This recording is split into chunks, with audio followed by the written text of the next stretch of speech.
Չենք կարողացել ասել, որ գործարանը փակ է ու չենք կարող էքսկուրսիա անցկացնել։ Խոսքը չի գնում 5-10 հոգու մասին, մոտավորապես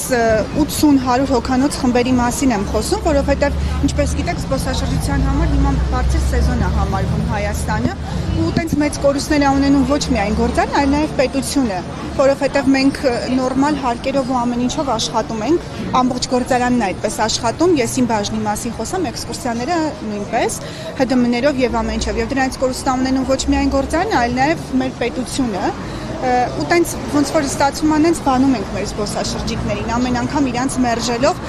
գործնական հեռախոսը իմ մոտ է, եթե ձեզ ցույց տամ ինչքան զանգեր ա մեզ եկել տուրիստներից, խնդրանքներով, որ գոնե իրանց համար բացենք գործարանը, բայց